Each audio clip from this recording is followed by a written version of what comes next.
Hello दोस्तों, कैसे हैं आप सब। Good morning. आई होप आप स्वस्थ होंगे, मस्त होंगे, अपने घरों पर होंगे। मैं हिमानी मनवाल फिर से हाजिर हुई नई वीडियो नया ब्लॉग लेकर।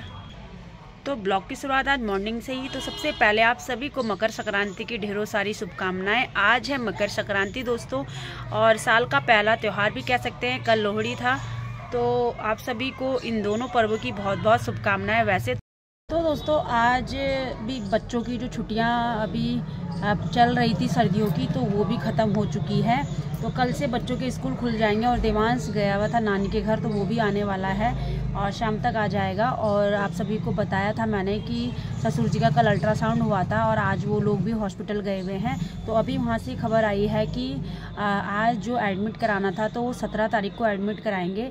किसी कारण से अल्ट्रासाउंड में जो भी वहाँ पर शो हो रहा होगा, उसके चलते परसों 17 तारीख में एडमिट कराया जाएगा, और उसमें ही पता चलेगा कि उनका ट्रीटमेंट कैसे होगा और कब कब होगा, मतलब। तो उसके तहत आज वो लोग गए थे, तो वो भी आने वाले हैं दोस्तों। और देवांश बहुत टाइम बाद आ रहा है, यानी 1 हफ्ते बाद ही आ रहा है अपनी नानी के घर से। उसको अपनी नानी के घर बहुत अच्छा लगता है, इसलिए हम लोग भी छोड़ देते हैं कि चलो नया कुछ हो जाएगा। कुछ बच्चा यहाँ पर क्या होता है ना, शहरों पर तो अंदर ही अंदर रहते हैं, थोड़ा बहुत गली में ही खेल पाते हैं। बट उसकी नानी के घर की तरफ काफ़ी खुला है, तो बच्चे वहाँ पर फ्री होकर खेल सकते हैं। तो इसी वजह से अब मुझे भी बहुत अच्छा लग रहा है कि देवांश बहुत टाइम बाद अब घर आ रहा है। और आज एक और खुशखबरी है, क्योंकि आज केशु की भी छुट्टियां ख़त्म होने वाली, तो आज केशु भी आने वाला है दोस्तों। तो मुझे ना केशु की बहुत ज़्यादा याद आ रही थी, देवांश की भी आ रही थी, बट केशु बहुत टाइम पहले से ही गया हुआ है घर, तो उसकी भी बहुत ज़्यादा याद आ रही थी। तो आज दोनों बच्चे आ जाएंगे हरिद्वार, और कल से फिर से वही भाग दौड़। सुबह उठो, जल्दी स्कूल जाओ, और देर ढाई बजे के आसपास ही घर आता है देवांश। तो केशु हमारा 1 बजे आता है। तो चले दोस्तों, ये थी आज हमारी बातें। और कल आई होप आपको कल की वीडियो पसंद आई होगी, और अगर आप चाहते हैं शॉप खोलना तो उसमें आपने अमल किया होगा। और उम्मीद करती हूँ कि आप सभी का बिजनेस ग्रोथ में आए। और मैं तो ये जो दुकान वगैरह है, इनमें कम ही मतलब इन्वॉल्व होना चाहती हूँ, क्योंकि मैं चाहती हूँ कि मैं अपने डायरेक्ट सेलिंग में, नेटवर्क मार्केटिंग में अपनी एक पहचान बनाऊँ, जिसमें मैं धीरे धीरे करके सीख रही हूँ। और आगे आने वाले कल में अच्छा करके दिखाएंगे, क्योंकि उस आने वाले कल में देखिए दोस्तों, अभी आपने सुना होगा ऑनलाइन ब्लिंकिट करके कुछ चला है।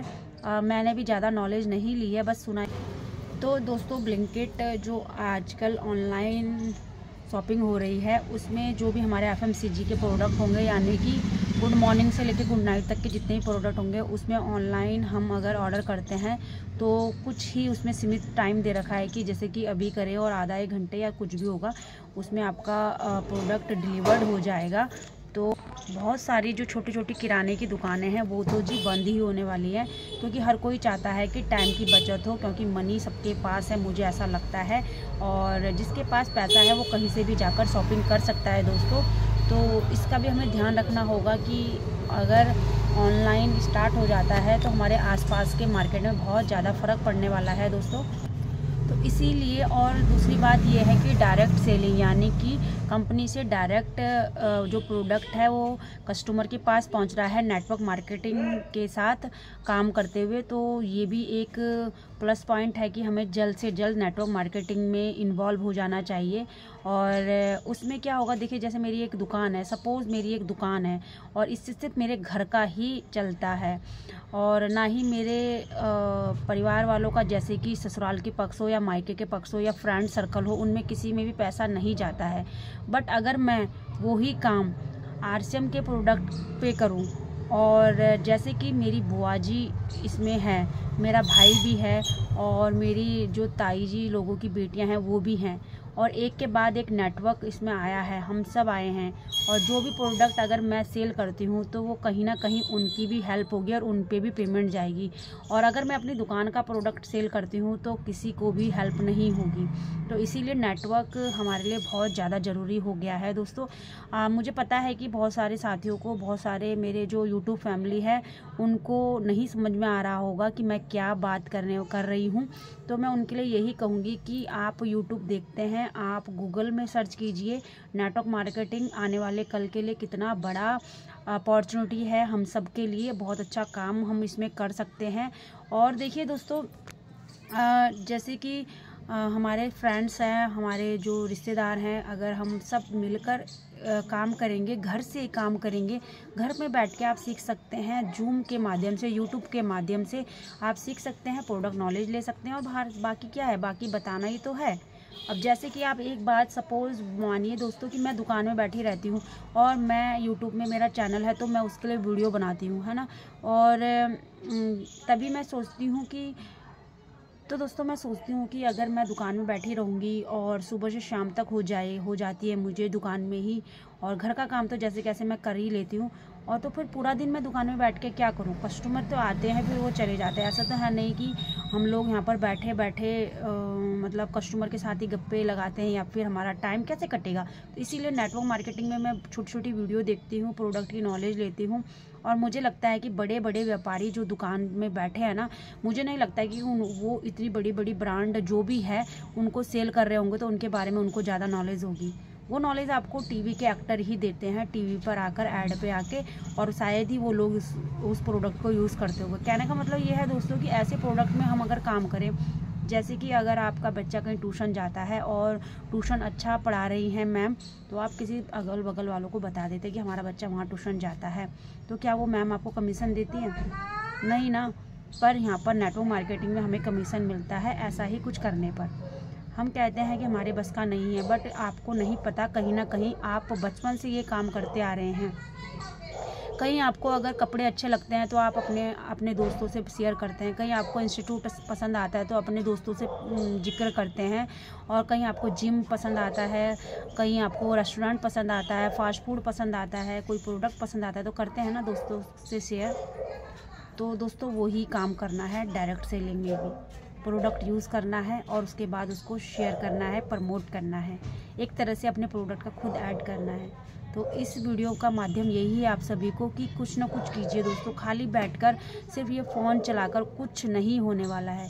तो इसको आप ज़्यादा से ज़्यादा यूज़ करें। इस फ़ोन को जो छोटा सा डब्बा है ना, इसको ज़्यादा से ज़्यादा यूज़ करें दोस्तों, बहुत कुछ हो सकता है। आप जो हाउस वाइफ है ना, उससे बिजनेस वूमेन बन सकती है आसानी से दोस्तों। तो एक बार कोशिश करके ज़रूर देखिएगा। तो चलिए दोस्तों, अभी देवांश आ जाएगा तो थोड़ा सा उसके साथ भी शूट करेंगे, और केशु अगर टाइम से आ जाए तो उसके साथ भी, क्योंकि केशु तो मुझे लगता है कि अपने चाचा जी के साथ आएगा तो हो सकता है लेट हो जाए। तो चलिए दोस्तों, मिलते हैं थोड़ी देर में। देवांश आ चुका है और हेलो, पर्स दे दो मुझे, ये पर्स मेरे को मेरे हवाले करो। तो देवांश आ चुका है दोस्तों। कैसा लगा नानी के घर? बहुत अच्छा। कैसा लगा? घर आने का जी नहीं कर रहा था? आज मकर संक्रांति और मैं कल उड़ाऊंगा। पतंग नहीं उड़ाना, गंदी बात होती है। पापा ने बोला फील्ड में उड़ा देना। फील्ड में पानी पानी हो रहा, बारिश हुई थी ना। तो देवांशु आ गया है शैतान कहीं का एक नंबर का, और इसको हमारी याद बिल्कुल नहीं आ रही थी, क्योंकि ये दिन भर में ना हमें एक भी कॉल नहीं करता था। करता नहीं था, पापा को करता था। हाँ, सब पापा को ही कॉल करते बेटा, माँ को तो कोई कॉल नहीं करता, कोई भी कॉल नहीं करता माँ को, है ना। एक बार बोल दे, कल्लू कालिया हो गया मैं। कल्लू कालिया हो गया मैं कल्लू कालिया हो गया, कल्लू कालिया। करते हैं जरा हैप्पी मकर संक्रांति।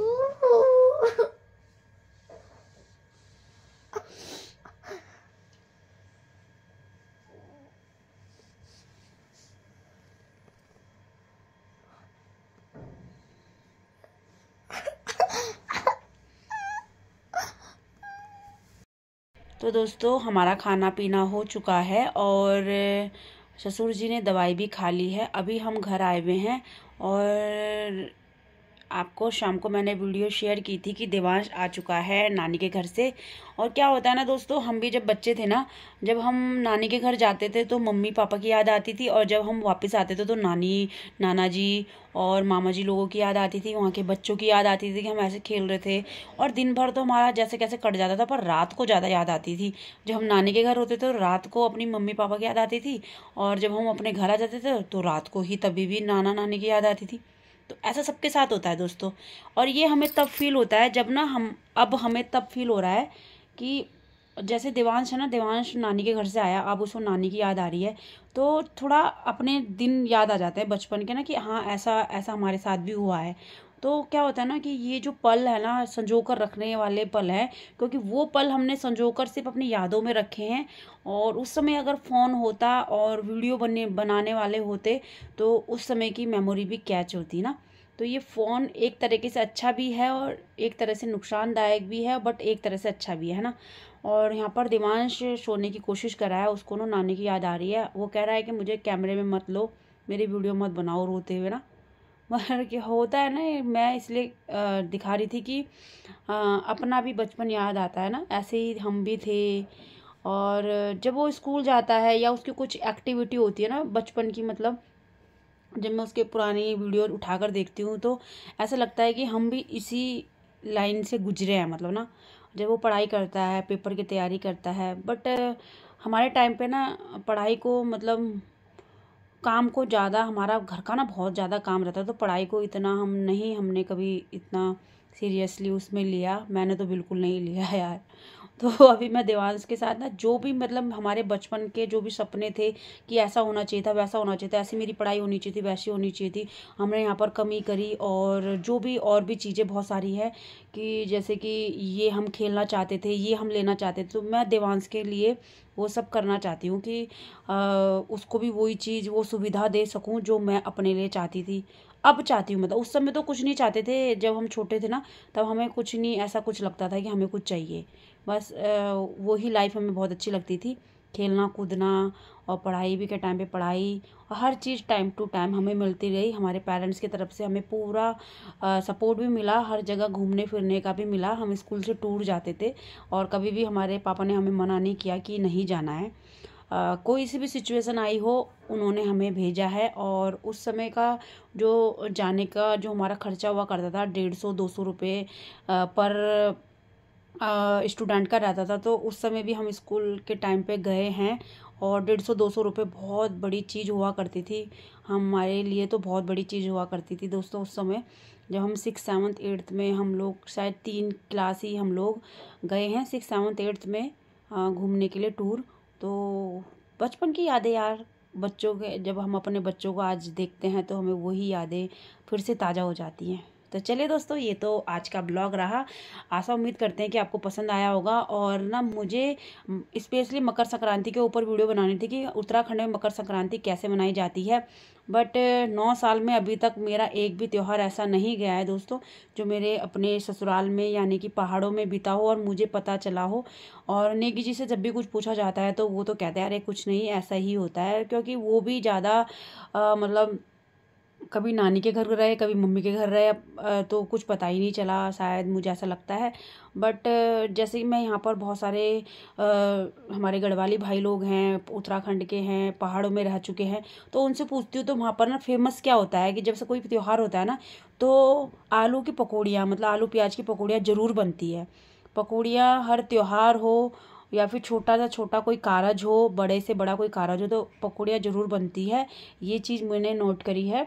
हम कहते हैं ना कि हम उत्तराखंड के हैं और पहाड़ के हैं, बट मैं ना बिल्कुल नहीं अपने आप को ऐसा कुछ मानती हूँ, क्योंकि ना दोस्तों हम कभी पहाड़ों में रहे नहीं हैं और ना ही वहाँ के रीति रिवाज को अच्छी तरह से जानते हैं। हाँ, अच्छा लगता है, मुझे कोशिश करती हूँ कि वहाँ के रीति रिवाज और वहाँ के हर चीज़, हर फंक्शन को मैं अटेंड भी करूँ और उनको अपनाऊँ भी, और मतलब कोशिश करूँ कि मतलब हमारे बच्चे उस चीज़ को आगे कंटिन्यू करें। और वो आगे कंटिन्यू तभी करेंगे जब हम चाहेंगे, हम खुद करेंगे, है ना। तो चलिए दोस्तों, इस ब्लॉग को यहीं पर एंड करते हैं। मिलते हैं आपको नेक्स्ट वीडियो पे, कुछ अच्छा लेकर आएंगे। तब तक के लिए अपना ख्याल रखें, अपनों का ख्याल रखें, अपनों के संग रहें, मस्त रहें, स्वस्थ रहें। जय हिंद, जय भारत, जय देवभूमि उत्तराखंड।